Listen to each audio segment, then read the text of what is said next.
Time sini saragya Mahajut India ni sab.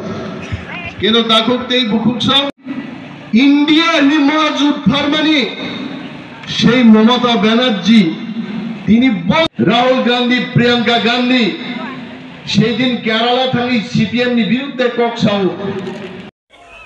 আমাদের সামনে বিধানসভার মাননীয় বিধায়ক ত্রিপুরা প্রদেশ কমিটির মাননীয় সাধারণ সম্পাদক আমার ভাই বিপিন দেববর্মা যিনি মহারানী কৃতি দেবী দেববর্মানো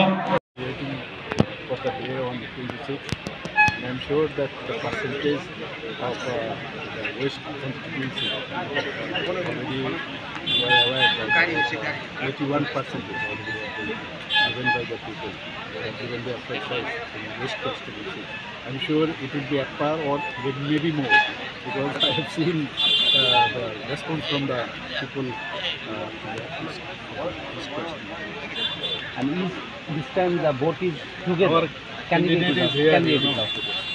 Maharani Kriti Singh Deborah. This is the first time that together the Pramotha, IPFP and BJP. So how do you see? You people have been saying that we want the victory margin. We are fighting for the victory margin. You see, we are really very happy that what I should say that we now we feel good, you know, that previously we had with us IPFP. Now Pramotha also has come. And few days back only in Delhi we have already there was a tripartite agreement. So we are very happy and we are all working together for the prosperity and for the development of Tripura as well for the India. And what is this fight about? These elections, what is the issues that are coming? The opposition কি বলবেন এই বিষয়ে? কি বলবো, ওদেরকে তো একই অঙ্গে বহু রূপ। তৃণমূলেরকেও আমরা দেখেছি, এখানেও দেখেছি, এখানে 10,323 আর ওখানে 25,000-এর চাকরি দেবে হাইকোর্টের নির্দেশে। এবং ও বেনিয়ম করলে যখনই এই ধরনের করাপশন হবে এগুলো নিশ্চয়ই কোর্ট দেখবে এবং মহামান্য আদালত দেখছে এগুলো। এবং আমরা দেখছি একের পর এক দুজন অলরেডি মন্ত্রী, মুখ্যমন্ত্রী অলরেডি জেলের ভিতর আছে, আপনারা দেখতে পাচ্ছেন। আর মোদিজি কি বললেন যে আমরা করাপশনের জিরো টলারেন্স আমরা, হ্যাঁ, তো জিরো টলারেন্স আমরা নীতি করবো এবং সেই বিষয়ে কাজ করতে এবং করাপশনকে কোনো অবস্থায় মেনে নেবে না প্রধান। মমতা বন্দ্যোপাধ্যায়ের দাবি যে বিজেপির কথাই চাকরি যাচ্ছে হাইকোর্ট, এরকম হয় কি? কারণ যারা কেস করেছে ওরা তো যারা ভিকটিম তারা কেস করেছে, এখানে তো পার্টি কোনো কেস করে। And my last one, why Modi? आवाज नहीं आ रहा?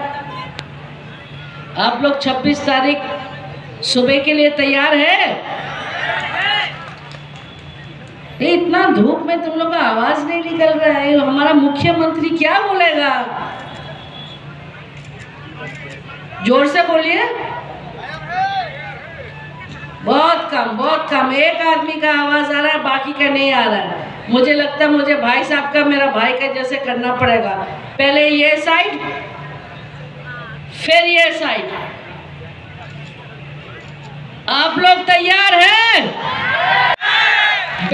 बेटर। थैंक यू, बहुत बहुत धन्यवाद।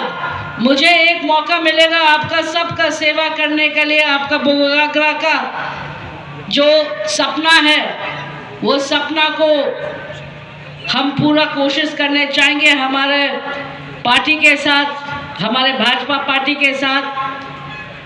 और 26 तारीख के लिए रुकेंगे। बस इसी से हम आप लोग सबसे धन्यवाद बोलते हैं कि आप लोग ने समय निकाल के हमारे पास आए। हमारा बेटा भी बहुत दूर से आए हैं। ये आपका बोगाग्रा का भतीजा, कम इन फ्रंट। आप लोग सब बोगाग्रा को बोलते हैं ना आई लव यू,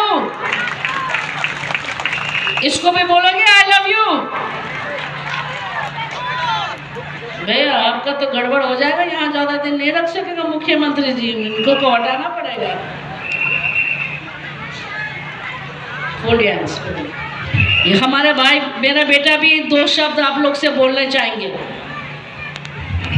बोलिए भारत माता की, बोलिए त्रिपुरा सुंदरी की, बोलिए बाबा गरिया की। आज मैं बहुत बहुत शुक्रिया कहना चाहूँगा आप सबको, हमारे माननीय मुख्यमंत्री जी, मंच में उपस्थित सभी लोग, कि मुझे यहाँ आने का मौका मिला है आप सबके बीच। मैं आप सबका बहुत बहुत शुक्रगुजार हूँ। बड़े कम शब्दों में मैं कहना चाहूँगा कि जो 26 तारीख को है, आपका एक एक वोट मायने रखता है। अगर आपको भारत देश को, त्रिपुरा को आगे बढ़ाना है तो आप भारतीय जनता पार्टी को अपना वोट दें। हमारे सपोर्टर त्रिपुरा माधव और IPFT है। अगर आपका एक एक वोट हमारे पास आया, मतलब सीधा ऊपर नरेंद्र मोदी जी को है। और अगर आप नहीं चाहते हैं तो आप अगर दूसरे तरफ वोट दिए तो आप देखेंगे त्रिपुरा को 25 साल पीछे जाते हुए।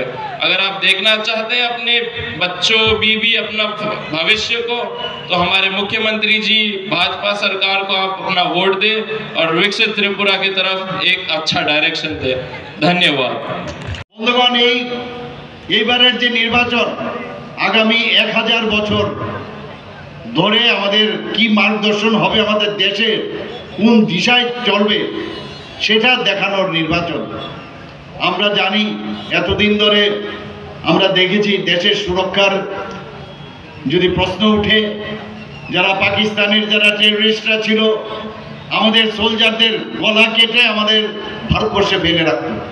আমরা দেখতাম জম্মু এন্ড কাশ্মীরের অবস্থা, পার্লামেন্টে আমাদের উপর আঘাত হানা হয়েছে এই পাকিস্তানের যারা টেররিস্ট ছিল। আমাদের বোম্বেতেও আমরা দেখেছি, নর্থ ইস্টার্ন রিজিয়নে, সারা ভারতবর্ষে আমরা দেখতাম কখন বোম ব্লাস্টিং হবে, কখন অপহরণ হবে, মুক্তিপণ দাবি করবে, এইসব তো আমরা প্রতিদিন সেগুলো আমরা দেখতাম। কিন্তু 2014 পর মাননীয় প্রধানমন্ত্রীজি যখন দেশকে চালানোর জন্য উনি প্রধানমন্ত্রীজির দায়িত্ব নিলেন, তারপর আমরা দেখলাম দেশ কিভাবে চালাতে হয়। 2014 আগে খালি স্ক্যাম স্ক্যাম স্ক্যাম এগুলোই তো আমরা দেখতাম। স্ক্যাম ছাড়া মন্ত্রিত্বে থাকতে গেলে স্ক্যাম করতে হবে, এগুলো আমরা দেখতাম। 2014 পর আমরা দেখলাম যে স্ক্যাম ছাড়াও একটা সরকার চলতে পারে, এবং প্রধানমন্ত্রীজি সেই দিশায় কাজ করছেন। বলেছেন ট্রেইলার আগামী দিন ফুল পিকচার দেখাবেন। আমরা দেখেছি নর্থ ইস্টে আগে কি হতো, একই অবস্থা, টেররিস্টদের আনাগোনা, সেখানে একটা অস্বাস্থ্যকর পরিবেশ, একটা অস্থিরতার পরিবেশ, হিংসার পরিবেশ ছিল। প্রধানমন্ত্রীজি বললেন না, এইভাবে চলবে না। উনি বলছেন নর্থ ইস্ট যদি ডেভেলপ না হয় তাহলে আমাদের দেশও ডেভেলপ করবে না। বন্ধুগণ, আমাদের এই ডাবল ইঞ্জিনের সরকার কাজ করছে। আমাদের মহারানী রাজকন্যা এবং মহারানী কৃতি সিং দেববর্মা মহোদয়কে নিয়ে আমরা যখন 18ই এপ্রিল আমরা যখন ওনার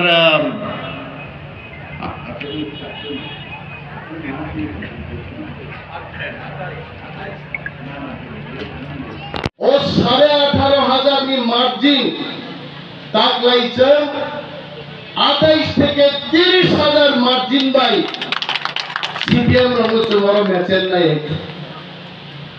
নরযতন সিও অরব বুড়িথান গানা ও মাইক খাসিও সিপিএম নি বড় বাজার সভা খাইনা দেয়, বড় খাই মাইয়া এমন পরিস্থিতি দাবুক সিপিএম কংগ্রেস নে অরচিনি মোচাং দীপক মজুমদার মহোদয় আসুকজাক 19 তারিখও পশ্চিম ত্রিপুরাও যখন নির্বাচন পুরো সিপিএম কংগ্রেস এজেম রিনানি বরফ ফানো ঋতুবি মালিয়া বরফ আর পূর্ব ত্রিপুরাও আসারাম বাড়ি কেন্দ্র রামচন্দ্রকার হাইরকো একজন বরণী এজেন্ট রিনানি বম্বগি সংসদ নাম ডাঙ্গায়